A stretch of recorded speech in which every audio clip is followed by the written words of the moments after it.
au temps chaud, dit-elle à cette emprunteuse. Quel âge aurez-vous en 2030 ? L'espérance de vie augmente, ainsi mécaniquement la population vieillit. Aujourd'hui, dans le Haut-Rhin, 65 000 personnes sont âgées de plus de 75 ans. D'ici 10 ans, elles seront 90 000. Derrière les chiffres, une réalité, celle de la perte d'autonomie, la proportion de personnes dépendantes devant doubler d'ici 2050. Comment assurer au mieux leur prise en charge ? Quels outils pour permettre à tous de bien vieillir ? Autant de questions auxquelles le Conseil départemental du Haut-Rhin souhaite dès à présent trouver des réponses. Jeudi dernier, l'institution présentait son plan senior. Clairement, la priorité pour le département du Haut-Rhin, ce sont les seniors. Vous savez que notre mission principale dans les départements, c'est la solidarité. C'est notre cœur de mission, mais c'est également notre mission de cœur. L'an dernier, notre priorité dans le domaine de la solidarité était liée à la protection de l'enfance.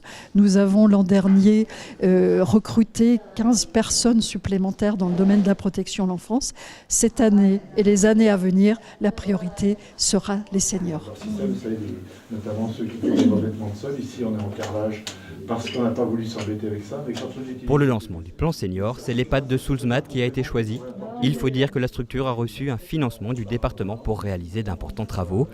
Dès cette année et pour les 9 années à venir, ce sont 8 millions d'euros qui vont être investis dans la rénovation de 9 EHPAD haut-rhinois. Travailler sur le bâti, c'est aussi améliorer la qualité de vie des résidents. Aujourd'hui, il y a des besoins d'aménagement. Les standards de vie ne sont plus les mêmes que ceux d'il y a 10 ou 15 ans. On ne vit plus aujourd'hui dans une chambre à deux, dans un EHPAD.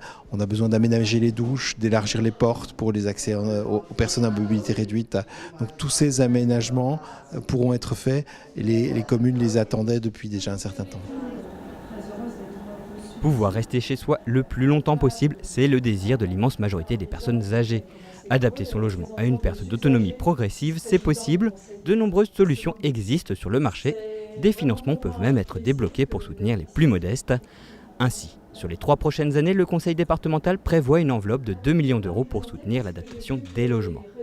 Alors, le maintien à domicile, c'est des choses très simples. C'est une barre de douche, c'est une adaptation, c'est une transformation de baignoire en douche, c'est une rampe pour monter les escaliers qui permettent de garder la personne à domicile en facilitant sa vie de tous les jours.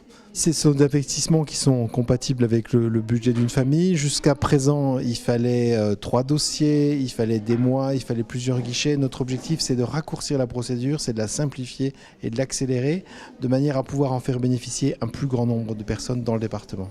Qui dit maintien à domicile dit personne aidante, mais venir en aide à un proche en perte d'autonomie peut s'avérer difficile.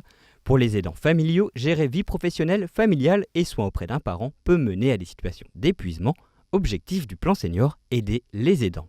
On a plusieurs manières d'accompagner les aidants, mais une manière qui nous paraît importante, c'est de pouvoir avoir ce qu'on appelle le droit au répit. C'est-à-dire qu'à un moment donné, il faut que la personne aidante puisse souffler un peu, puisse poser ses valises et qu'elle puisse à un moment donné, qu'on puisse à un moment donné prendre en charge la personne accompagnée, soit dans des situations d'urgence, soit parce qu'à un moment, pour pouvoir souffler un moment, donc d'avoir des places d'accueil de jour qui permettent aux aidants de leur faciliter la vie. C'est assez mélangé. Oui, c'est bien. Si en France nous avons la chance de disposer d'un très haut niveau de qualité des soins, on se rend compte qu'il vaut mieux prévenir que guérir. Objectif du Conseil départemental et de l'Agence régionale de santé, rééquilibrer la balance entre curatif et préventif. En fait, c'est la prévention de la perte d'autonomie. La Caisse nationale, qui est alimentée par le jour férié supplémentaire le lundi de Pentecôte, a alloué des budgets pour prévenir la perte d'autonomie, que ce soit aux personnes à domicile ou aux personnes en EHPAD, par exemple en leur faisant faire de la marche, en leur faisant travailler la mémoire, en les accompagnant sur des sorties. Et c'est plus de 200 actions que nous finançons avec la CNSA de manière à pouvoir retarder les effets du vieillissement. Parce que pour nous, ce qui est important, c'est qu'effectivement la personne soit l'acteur de son projet de vie. C'est le sens du schéma départemental de l'autonomie que nous venons de proposer. Ces derniers mois, les EHPAD ont été la cible de nombreuses critiques, certains professionnels du secteur pointant des cas de maltraitance. Bien qu'aucun établissement haut-rhinois n'ait été spécifiquement ciblé, le conseil départemental a tout de même souhaité mener l'enquête. Pour l'heure, l'institution n'a pas détecté de dysfonctionnement. Alors nous avons fait un sondage dans le Haut-Rhin auprès des personnes âgées qui sont en EHPAD et auprès de 300 personnes à travers tout le territoire. Et il en est ressorti que plus de 70% des personnes âgées qui sont en EHPAD dans le Haut-Rhin sont satisfaites.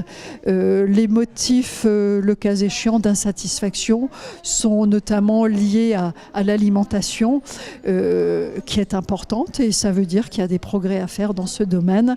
Mais on peut dire aujourd'hui que dans le Haut-Rhin, on vit plutôt bien dans nos EHPAD. Il y a encore des progrès à faire et c'est justement pour ces progrès-là, cette marge de progrès qu'il y a à faire, que le conseil départemental débloque des crédits et c'est pour cela que notre priorité, cette année et les années à venir, ce sont les seniors. Faire face au vieillissement a un enjeu de société majeur.